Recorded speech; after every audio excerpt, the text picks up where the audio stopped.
Sisig naman nga ni ho, ang alutuin namin ngayon din sa bukid mga kamangyan. Dahil nga ni ho, birthday na ni Ate Shane. Ay for the go!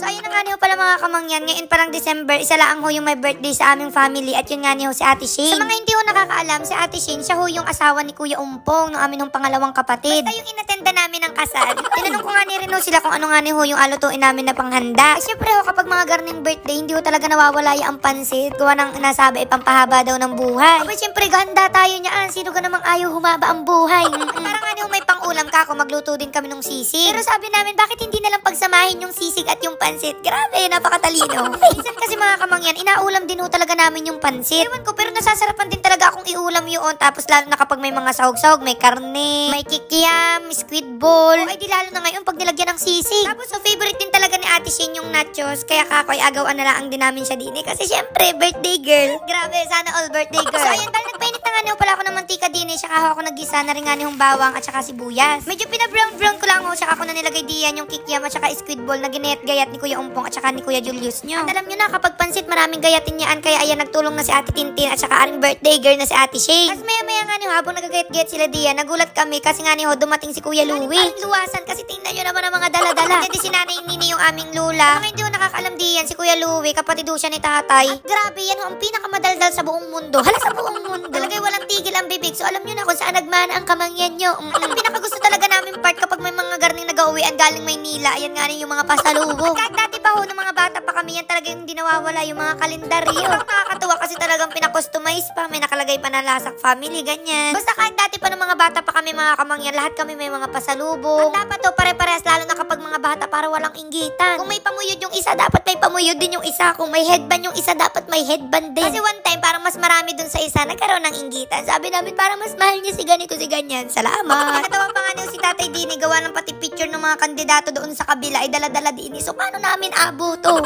Minsan lang din pala siya umuwi din mga kamangyan, kaya ayan, panay ang kamustahan, kwento. Ramdam na ramdam mo talaga yung pagkamis. Hala. Ulam din pala kami ngayon mga kamangyan, gawa ng wala si Kim, lumuwas siya. Si Julie na kalalabas lang din ng ospital, so medyo masama pa yung pakiramdam, kaya kailangan din siyang bantayan ni nanay. Sabi ko nga ni ho, sumakto din yung dating nila kasi nga ni may handaan din eh. Mas dumagdag yung saya kasi nga ni mas umingay. Ako nagkakwentuhan at kamustahan nga ni yung mga kamangyan, ay ayan nga ni ho, at tuloy-tuloy pa rin yung paggagayat nga ni ho ng mga gamitin doon sa pansit. Bali, hindi lang ho pala siya pansit mga kamangyan, ang tawag na sa kanya ay pansit sisig. Oh, pansit sisig. Ito na mga kamangyan, ay first time lang din ho namin makakatikim at makakapagluto ng gayon. Gawa ng siyempre, kadalasan kung galuto kami ng pansit, ay di yung normal na pansit laang. Tapos gayon din ho sa sisig. Pero yung garni yung apagsamahin, ay hindi pa ngayon talaang. Kaya tikman natin kung masyara. Palamigin na mo pala rin karne, tapos wag kong atapon yung pinagpakuluan ng gawa ng agamitin ho yun mamaya. Tapos ayan, nilagay ko na rin ho pala din yung carrots. Tapos syempre aring toyo, paminta, oyster sauce, tapos aring yung liquid seasoning. At syempre ho yung ating mga gulay-gulay diyan. Mas maraming gulay, mas masarap, mas makulay. Makulay ang buhay. Alas, maya-maya nga ni ho, ay pinakuha ko na kay tatay. Aring nga ni ho pinagpakuluan ng karne kanina. Makakadagdag din ho kasi talaga yan ng lasa, ng sarap. Grabe, talaga naman. Medyo kinulang nga ni ho, kaya naglagay na rin ho ako diyan ng konting tubig. Syempre ho, aring pork cubes ay for the go. Kung medyo malamig-lamig na nga ni ho aring karne, ay dayan nga ni ho at sinimulan ng tatay gayatin. 2 kilo nga ni ho pala aring karneng agamitin sa sisig mga kamangyan. At yan ho, ay marami-rami na rin. Karne rin ho palang nagaluto kami ng pansit. Saglit lang ho namin inapakuluan yung mga gulay-gulay para pag kinain, medyo crunchy pa rin. Ayaw namin nung sobrang lambot na ganyan. Bali, tinagtag na ho pala namin muna diyan yung mga sahog-sahog. Kasi nga ni ho, kapag nilagay yung pansit diyan, ako ay awas-awas na. So, okay na nga ni ho, ay dinilagay ko na diyan yung ating pinakang pansit. At areho ay 2 kilo rin. Naku, ang pagkadami-dami ho na rin kapag naluto. First time lang din ho pala ni Ate Shane na nga ni ho ga-birthday sa Mindoro. So, dati ho, madalas talaga inabati lang namin siya sa cellphone, ganyan. Kaya ang sarap nga ni ho sa feeling na kapag may mga garneng selebrasyon, ay magkakasama na kaming lahat. Siyempre ho, aray, simpleng selebrasyon lang ho din sa Kubo. Tapos mamaya talaga banding-banding. Wow, banding-banding. Sa mga hindi ho nakakaalam diyan, siya ho ay 29 years old na. Naku, malapit-lapit na mawala sa kalendaryo ang edad. Kalendaryo pala nila ni Kuya Umpong 10 years na, kaya talagang sobrang komportable na kami sa isa't isa. Ang atin na rin talaga, kapatid na ang turingan. Ay naman yung mga pamangkin ko din eh, dito dolaro, tawanan ng tawanan, tapos maya-maya iyakan. Salamat!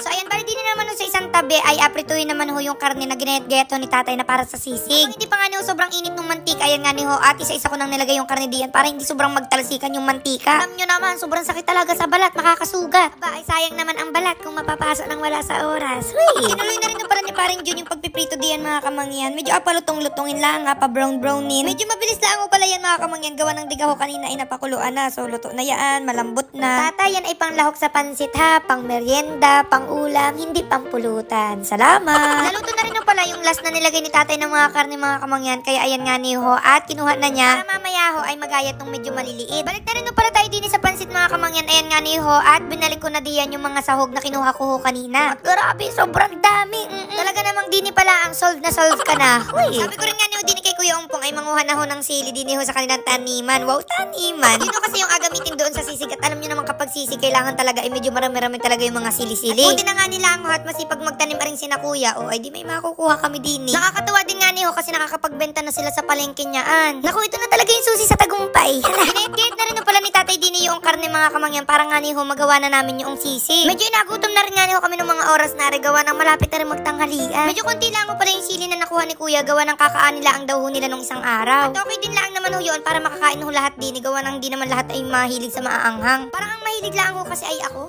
So ayan, tali pinagsama-sama ko nga nila ho din yung karne, mayonnaise, liver spread, liquid seasoning, paminta, kalamansi, sibuyas, yung sili. Tapos ayan, mekos-mekos na yan ni Insan.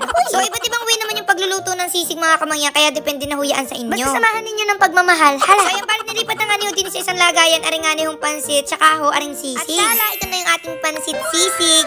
Bago nga ho kami kumain mga kamangyan ay hinabol nga hong gawin, aring nga hong nachos. Aba, ayan ang favorite ng birthday girl, kaya dapat hindi makalimutan. Aray Sa tunay ho, yung mga ganyan, kapag binili doon sa labasan, medyo mahal ho talaga. Kaya ako, kapag may time kayo, pwedeng kayo na mismo yung magluto or gumawa. Medyo magastos din ho, ang kaso nga nila, syempre, mas marami yung magagawa nyo, mas makakatikim kayong lahat. Kasi ho, kadalasan yung nabibili sa labasan, pang isang tao lang, pero sobrang mahal. Pero kapag kayo yung gumawa, nagluto, naku, hanggang kinabukasan na yun. Hala, madali lang naman ho yung gawin mga kamangyan, dun ho sa teacherya na pang nachos. Nilagay ho namin yung kamatis, pepino, yung niluto namin na giniling, sibuyas na puti, tapos ho, yung pinakang sauce. Kasi yung pwede nang kainin, gayon lang kadali. So ayan, grabe, sobrang natakam din ako din ng mga kamangyan, kaya ayan, at tinikman ko na rin. Salamat! Dahil nga ho, okay na mga kamangyan, abay, alam nyo na ho, kumuha na ho kayo ng bahaw diyan, at kami ho, ay sabayan nyo ng kumain din ay for the go. So ayan, balikin ang tano pala namin diyan yung ating birthday girl na si Ate Shane. Happy birthday to you! Bakit naman may pakulo? At ayan na nga, rin ho pala yung nasabi namin mga kamangyan, hindi namin maiwasan na hindi iulam sa kanin yung pansit sisig. Kasi lasan-lasa mo na rin doon sa pansit, yun nga yung pinakang sisig. At sabi rin nga ho namin din, perfect din na rin kapag may mga outing or kung ano pa mga handaan diyan. Abay, kahit sino ay matutuwa at masasarapan diyan. So sa atin naman yung birthday girl kay Ate Shane, happy birthday. Sana palagi ka pa rin masaya. Nandito naman kami palagi, ang iyong second family. Wow, second family. So kapag may problema kayo, tampuhan kayo ni Kuya, pwede tayo mag-inuman. Hala, inuman! Lagi mong tandaan na lagi din kasama sa prayers namin. Matagal nyo nang inawis ni Kuya and ayun, sana talaga ibigay na yun ni Lord. So yun lang, kasi baka mag-iyakan pa tayo dito. Uy! So ayun na mga kamangyan, mamili pa rin ako ng bibigyan ng gift. Basta i-follow nyo lang ang ating page at i-share yung video. Ano? Dito na lang ang ating video at marami pa tayong pagbalot ng handa. Bye-bye, love you. Huy!